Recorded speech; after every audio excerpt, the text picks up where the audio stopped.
concrétiser son plan de développement Vision 2030, le Zimbabwe sollicite un appui financier de la Banque des BRICS. C'est ce qu'a déclaré Farah Marapira, directeur de l'information du parti au pouvoir. Alors qu'elle penche sur plusieurs nouvelles adhésions, la Banque des BRICS a aussi été approchée par le Zimbabwe pour débloquer des financements. Le Zimbabwe a fait part de sa volonté d'intégrer les BRICS. Le pays s'est tout naturellement tourné vers les BRICS, avec qui il partage une approche commune en matière de croissance économique, de développement durable ou d'innovation technologique.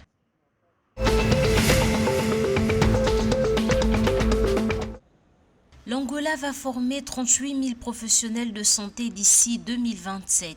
Un communiqué du ministère de la Santé angolais paru le 25 septembre 2023 révèle l'information. Le gouvernement a réaffirmé sa volonté d'améliorer la qualité des unités de soins de santé primaires et secondaires et d'étendre la couverture universelle des soins de santé primaires. Il a également déclaré qu'il continuerait à recruter davantage les professionnels de la santé en fonction des conditions économiques et financières du pays. L'Angola a besoin d'environ 28 000 médecins pour répondre à la recommandation de l'Organisation mondiale de la santé qui préconise un médecin pour 1000 habitants. Avec une population de 34,5 millions d'habitants, l'Angola ne compte que 8 000 médecins.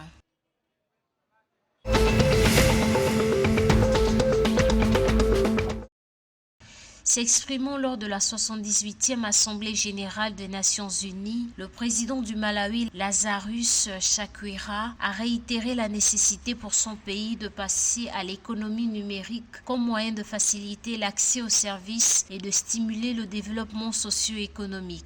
Le président malawite a déclaré que l'idée de proposer des technologies émergentes favoriserait la transformation des entreprises au Malawi. Le président a félicité le centre africain pour les technologies avancées pour son engagement à établir un partenariat avec le Malawi pour utiliser des technologies innovantes et appropriées dans les domaines de l'agriculture, de l'éducation et de la santé, entre autres.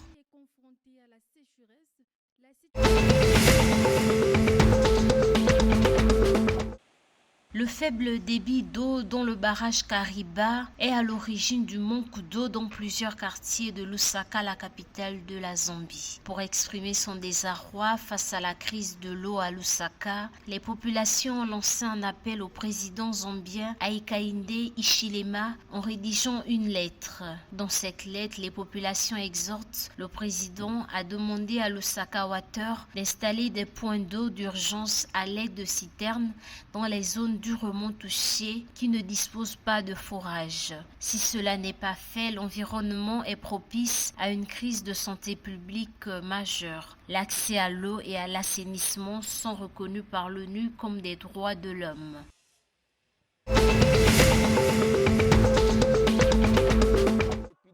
Confrontée à plusieurs cas d'infection de la grippe aviaire hautement pathogène, l'Afrique du Sud a procédé à l'abattage de plus de 5 millions de poules pondeuses. Selon les autorités sanitaires, des foyers avaient été découverts dans 5 des 9 provinces du pays.